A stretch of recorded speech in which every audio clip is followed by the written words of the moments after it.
उसने माननीय रेखा गुप्ता जी को बहुत देर तक जमीन पर गिरा कर रखा। उसने हमला करने की इसकी जो मंशा थी वो बड़ी स्पष्ट है और ये बात भी स्पष्ट है कि वो केवल हमले के पर्पज से ही आया था। कन्हैया लाल दर्जी राजस्थान याद है? वैसी घटना दोबारा हिंदुओं पर ना हो। कौन कौन ब्रेक लगवाना चाहता, कौन कौन मुंह तोड़ जवाब देना चाहता, कच्चा या पक्का? वादा खिलाफी करना नेताओं के खून में होता है, ये दावा हमेशा किया जाता रहा है। लेकिन वादा खिलाफी किसी को इतनी भारी पड़ सकती है कि सरेआम कोई कंटाप जड़ दे तो फिर क्या हो। और ये थप्पड़ किसी छोटे मोटे नेता को नहीं मारा गया है, एक थप्पड़ चला और वो थप्पड़ चला दिल्ली की मुख्यमंत्री रेखा गुप्ता के गाल पर। देश की सुर्खियां बन गई हैं दोस्तों, मैं सच बता रहा हूं। ये बड़ी खबर दिल्ली से आई है। क्या पूरा मामला है, रेखा गुप्ता को थप्पड़ क्यों पड़ा, दिल्ली के मुख्यमंत्री को थप्पड़ क्यों पड़ा, किस व्यक्ति ने मारा, क्यों मारा, क्या पूरा मामला है और अब गोदी मीडिया उसको कौन सा एंगल देने की तैयारी कर रहा है, ये सब कुछ मैं आज आपको इस वीडियो में बताने जा रहा हूं। और साथ में आपको नफरती धीरेन्द्र शास्त्री का एक ताज़ा कारनामा मैं आपको दिखाऊंगा कि किस तरीके से वो नफरत फैलाने का कारोबार सरेबाजार कर रहा है, ये भी दिखाऊंगा। और असम में किस तरीके से मुसलमानों को धमकाया जा रहा है, बेदखली अभियान की कुछ ताज़ा तस्वीरें, ताज़ा वीडियोस सामने आए हैं, वो तस्वीरें भी मैं आपको दिखलाने की कोशिश करूंगा। और ऑब्वियस सी बात है, अंजना ओम कश्यप से लेकर के चित्रा त्रिपाठी तक बीती रात डिबेट में किस तरीके से धोया गया है वो भी वीडियोस मैं आपको दिखाऊंगा। लेकिन सबसे पहले ये आज तक की खबर देखिए, ये देखिए। दरअसल रेखा गुप्ता जन सुनवाई कर रही थी और जन सुनवाई के दौरान एक व्यक्ति आया और उसने रेखा गुप्ता को थप्पड़ जड़ दिया। बताया जा रहा है कि थप्पड़ जड़ने के पीछे जो वजह है वो ये बताई जा रही है कि वो व्यक्ति अपनी समस्या को लेकर के, अपनी परेशानी को लेकर के काफ़ी लंबे वक्त से परेशान था, चक्कर काट रहा था। लेकिन उसकी ना तो सरकार सुन रही थी, ना तो प्रशासन सुन रहा था, ना तो लोकल जनप्रतिनिधि सुन रहा था। और उससे गुस्साए, उससे नाराज व्यक्ति ने रेखा गुप्ता को सरेआम जन सुनवाई के दौरान थप्पड़ मार दिया। 35 साल का ये युवक जिसने थप्पड़ मारा है, इसको दिल्ली पुलिस ने हिरासत में ले लिया है और इसको लेकर के अब आगे की कार्रवाई चल रही है। लेकिन ये जो आज तक जो खबर बता रहा है उसमें एक और एंगल बताने की कोशिश की जा रही है। हालांकि आज तक किस हवाले से कैसे ये बात कह रहा है अभी तक खुलासा इसका नहीं हुआ, लेकिन ये बताया जा रहा है कि कोई किसी राजनीतिक दल से तो ताल्लुक नहीं रखता है। बिना किसी ऑफिशियल वर्जन के एक व्यक्ति को सीधे तौर पर किसी राजनीतिक दल से जोड़ देना, ये कहीं ना कहीं गोदी मीडिया का सिखाया गया वो कहरा है जो साफ तौर पर अपने आका को बचाता है।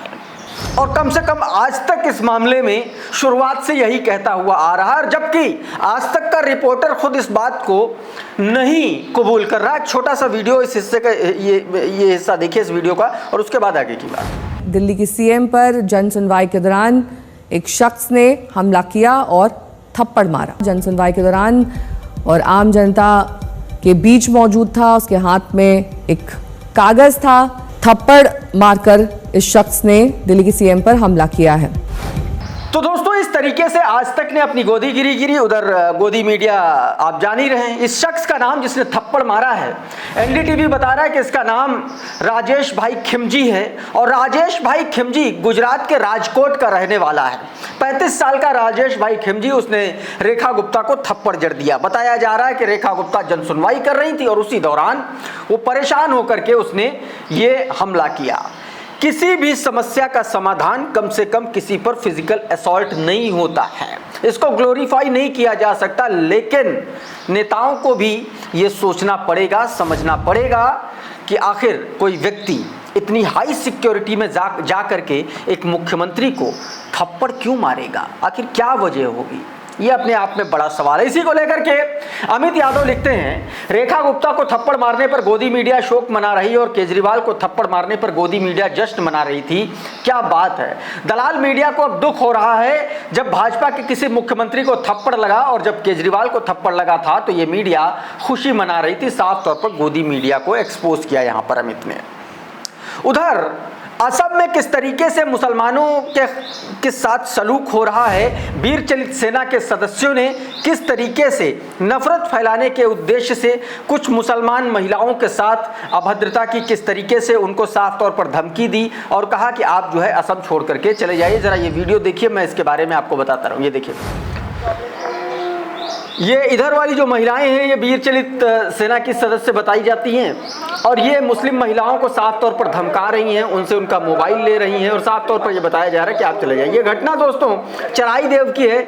चराई देव में द मुस्लिम नाम का ट्विटर हैंडल है, उसने ये वीडियो जारी किया और लिखा, वीर चलित सेना के सदस्यों ने अधिकारियों के साथ मिल करके एक ऐतिहासिक तालाब के पास रहने वाले बंगाली मूल के मुसलमानों का विरोध किया, उन्हें अवैध निवासी करार दिया और वहां से उन्हें चले जाने के लिए कहा। साफ तौर पर देखिए कि किस तरीके से नफरती गैंग के लोग और प्रशासन मिल करके मुसलमानों के खिलाफ एक सुनियोजित तरीके से उनको ख़त्म करने का, उनको वहाँ से भगाने का जो है वो साजिश कर रहा है, वो कोशिश कर रहा है।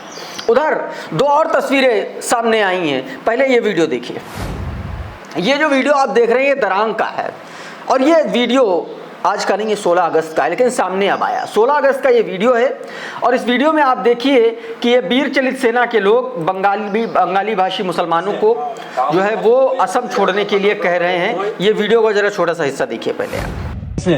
गाँव बिलकत कम्प्लेन আছে যে ইয়াৰ পৰা ভাতৰ পৰা মানুহ গৈ ৰাতি চুৰ কৰি হাঁহ মুৰ্গী লৈ আহে। এইবিলাক কমপ্লেইন আছে, গম পায়। কালি পৰহি আপুনি ওলাব, যদি ৰাস্তা ধৰি কোনোবাই মাৰে আপুনি ৰিস্কটো কোনে ল'ব? ৰিস্কটো কোনে ওলাব? গাঁৱৰ বাকী ৰাইজৰ অভিযোগ আছে ন, ছাগলী চুৰ কৰি আনে, হাঁহ চুৰ কৰি আনে, মুৰ্গী চুৰ কৰি আনে।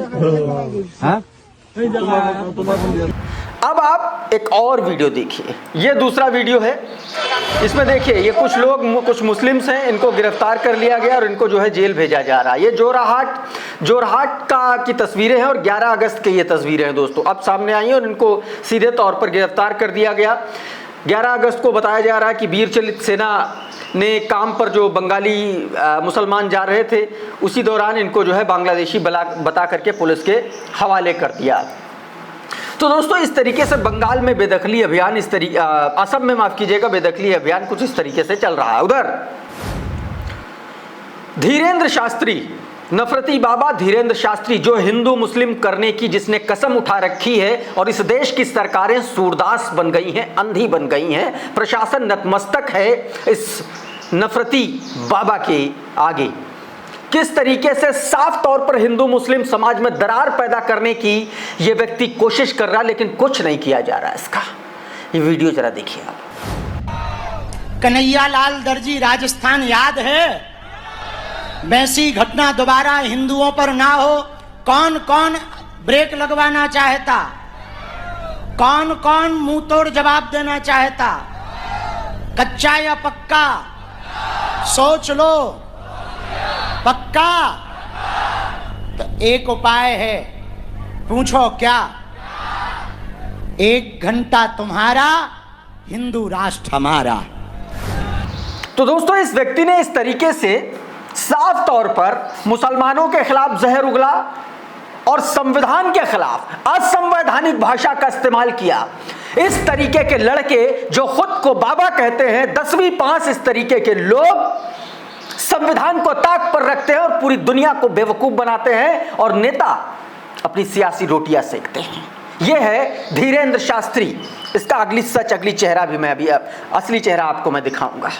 इसको लेकर के इसी बयान को लेकर के अवधेश पारीक लिखते हैं कि ये कन्हैया लाल की बात कर रहे हैं, लेकिन क्या धीरेन्द्र शास्त्री से ये पूछने की हिम्मत होगी कि उसके दोषियों को अभी तक सजा क्यों नहीं मिली? ये नहीं पूछेगा, लेकिन कन्हैया लाल का नाम ले करके ये हिंदू मुसलमान करेगा, नफरत की खेती करेगा ताकि इसका कारोबार बढ़ता रहे, ताकि मंदबुद्धि जमात इसके आगे पीछे लौटती रहे। इस देश में लोगों को बेवकूफ बनाना धर्म के नाम पर बहुत आसान है, बहुत आसान है। बागेश्वर धाम से कथा और दरबार लगाकर शुरू किया सिस्टम आज हिंदू खतरे में है और पाकिस्तान आसिम मुनीर पर आ गया। अब धीरेन्द्र शास्त्री की दुकान ऐसी ही आगे चलेगी, जहां हर पंडाल में यह कहा जाएगा कि आप खतरे में हो, आपको उनसे खतरा है। ऐसा भावनात्मक उबाल और जोश में ऐसे लोगों की दुकानें चलाता रहेगा। इसका एक फिक्स पैटर्न है कि सामने खड़ी भीड़ को बार बार याद दिलाते रहो कि वो आपके दुश्मन हैं, मुसलमान आपके दुश्मन हैं। दरअसल असली दुश्मन समाज के, असली जहर बुझे लोग समाज के धीरेन्द्र शास्त्री जैसे लोग हैं। इस तरीके के बात जो न संविधान मानते हैं और ना ही समाज का सही मायने पता है जिनको। एक और तस्वीर देखिए, इसी को लेकर के, इसी वीडियो को लेकर के हंसराज मीणा लिखते हैं, प्रधानमंत्री नरेंद्र मोदी के कथित छोटे भाई धीरेन्द्र शास्त्री खुलेआम बाबा साहेब अंबेडकर के संविधान को नकार कर देश को हिंदू राष्ट्र बनाने की बात कर रहा है। ये राष्ट्र विरोधी बयान है। अगर यही बात किसी मुसलमान ने की होती तो अब तक जेल में होता, साफ तौर पर उन्होंने लिखी। अब इसकी सच्चाई भी देख लीजिए। एक व्यक्ति हैं, दैनिक भास्कर ने बाकायदा हेडलाइन लगी है और बताया गया कि 4 साल में एमपी में 47,000 बच्चियां गायब। इंदौर के बाणगंगा और लडूसिया में सबसे ज़्यादा, साफ तौर पर। और उसमें इस व्यक्ति ने धीरेन्द्र शास्त्री पर साफ तौर पर बताया कि ये महिलाओं की, बच्चियों की ट्रैफिकिंग करता है, ह्यूमन ट्रैफिकिंग में इन्वॉल्व है। ये बयान सुनिए। बगेसरा लड़की का सप्लायर है। मध्य प्रदेश से 48,000 लड़की को ये देह व्यापार और इधर उधर बेचा है। ये है सच इस व्यक्ति का, जो ये व्यक्ति बता रहा है दोस्तों। उधर मुसलमानों को गाय के नाम पर लिंच कर देने वाले लोगों का एक असली खेल सामने आया है। जरा ये खबर देखिए। अशरफ हुसैन ने बताया है कि चंदौली में गौ तस्करी के खिलाफ अभियान चलाया गया और इस अभियान में कौन कौन लोग पकड़े गए गौर कीजिएगा। उमेश कुमार सिंह, सूरज गौर और पंकज यादव, ये लोग पकड़े गए हैं। ये गौ तस्करी में पकड़े गए हैं, इसलिए आपको बताना ज़रूरी है। इसलिए बताना ज़रूरी है क्योंकि ये खबर गोदी मीडिया से गायब है। उधर असदुद्दीन ओवैसी ने भारत सरकार की एक बार फिर से पोल खोल दी मोदी सरकार की। असदुद्दीन ओवैसी ने ऑपरेशन सिंदूर के बाद पाकिस्तान पर तमाम तरीके के प्रतिबंध लगाए जाने को लेकर के लताड़ लगाते हुए साफ तौर पर कहा कि आपने सब कुछ बंद कर दिया, लेकिन आप पाकिस्तान से क्रिकेट ज़रूर खेलेंगे। सुनिए ज़रा। फिर जिन इंसानों को बैसारा की वादी में मारा गया था, क्या आपका ज़मीर इस बात की इजाज़त देता है कि आप ट्रेड बंद कर दिए, पाकिस्तान का एयरक्राफ्ट हमारे एयर स्पेस में नहीं आ सकता, उनकी कश्ती हमारे पानी में नहीं आ सकती, ट्रेड खत्म हो चुका है, डायरेक्ट इनडायरेक्टेड। आपका ज़मीर जिंदा क्यों नहीं है? किस सूरत से आप पाकिस्तान से क्रिकेट मैच खेलेंगे जब हम पानी नहीं दे रहे हैं? 80% पानी पाकिस्तान का हम रोक रहे हैं। ये कहकर के पानी और खून नहीं बहेगा, आप क्रिकेट मैच खेलेंगे? मैडम, मेरा जमीर तो गवारा नहीं करता कि मैं उस मैच को देखूंगा। इस तरीके से असदुद्दीन ओवैसी ने दोस्तों अपनी बात रखी। उधर डोनाल्ड ट्रंप ने भारत पर 50% टैरिफ लगाया। दरअसल ये टैरिफ नहीं है, ये सैंक्शन है और ये साफ तौर पर अमेरिका की तरफ से बात कही गई है। छोटा सा हिस्सा सुनिए वीडियो का और उसके बाद आगे की बात। Look, the president has put tremendous public pressure to bring this war to a close. He's taken actions, as you've seen, sanctions on India and other actions as well. He's made himself very clear that he wants to see this war end. इस video को लेकर के tweet किया मिलिंद खांडेकर ने। आज तक के जो तक डिजिटल चैनल हैं उनके संपादक हैं ये। इन्होंने वीडियो ट्वीट करते हुए लिखा कि भारत पर अमेरिका ने टैरिफ नहीं, सैंक्शन, प्रतिबंध लगाया है। व्हाइट हाउस की प्रवक्ता ने कहा है कि राष्ट्रपति ट्रंप पर युद्ध खत्म करने का दबाव है और रूस पर दबाव डालने के लिए उन्होंने भारत पर प्रतिबंध लगाया। साफ तौर पर टैरिफ नहीं, इस बार प्रतिबंध, सैंक्शन शब्द का इस्तेमाल किया गया दोस्तों। उधर रशिया से किस तरीके से तेल खरीदने के नाम पर मोदी जी ने अपने दोस्तों की जेबें भरी, ये सीएनबीसी की एक रिपोर्ट में खुलासा हुआ। सीएनबीसी की एक रिपोर्ट बताती है कि रूस से तेल खरीद 1% से बढ़ा करके 42% तक चली गई। और ये सिर्फ क्यों किया गया? क्योंकि अंबानी और अडानी को धंधा कराना था, उनके बिजनेस कारोबार को बढ़ाना था और ये काम एक सरकार कर रही थी, इस देश की चुनी हुई सरकार। मनु नाम का ट्विटर हैंडल है जिसने ये रिपोर्ट शेयर की और बाकायदा इसके बारे में जानकारी दी। साफ तौर पर बताया कि कैसे 140 करोड़ जनता को 5 किलो राशन के हवाले कर दिया गया और अपने दोस्तों को जो है साफ तौर पर नेशनल इंटरेस्ट को किनारे रखते हुए इतना बड़ा कदम उठाया गया और नतीजा आप देख लीजिए कि अमेरिका क्या कर रहा है। उधर गोदी मीडिया की मशहूर एंकर, मशहूर पत्रकार, मोदी मीडिया की चहेती अंजना ओम कश्यप को पत्रकार आशुतोष ने एक्सपोज कर दिया। क्या मामला था, एक बार सुनिए जरा।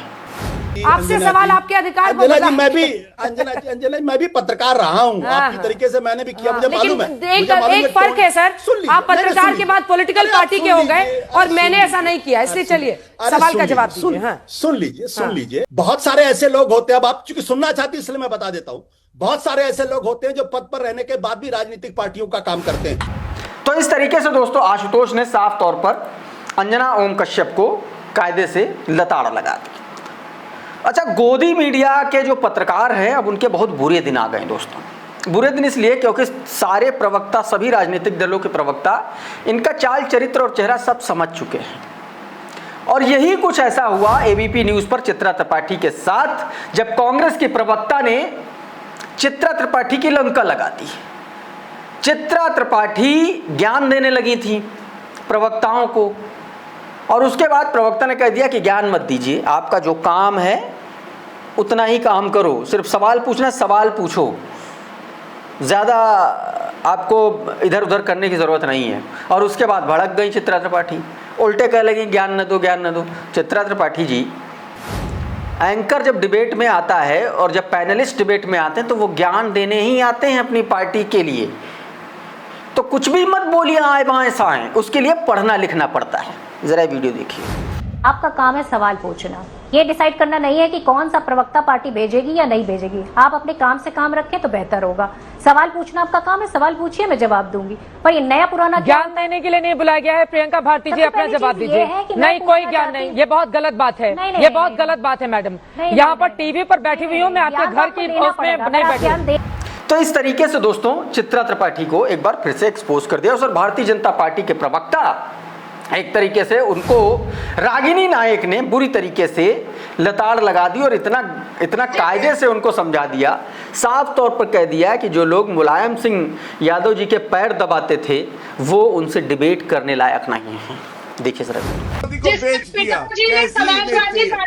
जमानत जब्त हुई है 3 बार, 3 बार तुम्हारी पार्टी ने तो तुम्हें इस लायक से एक सरकार के चुनाव लड़वा सकते, तो लोग 500 रुपए का नोट निकाल लेते हैं। ये लो सेल्फी खिलाओ, सेल्फी। तो दोस्तों इस वीडियो में फिलहाल इतना ही। बहुत बहुत शुक्रिया, बहुत बहुत धन्यवाद। आप जुड़े रहिए द लाइव टीवी के साथ। नमस्कार। द लाइव टीवी, सच सबसे आगे।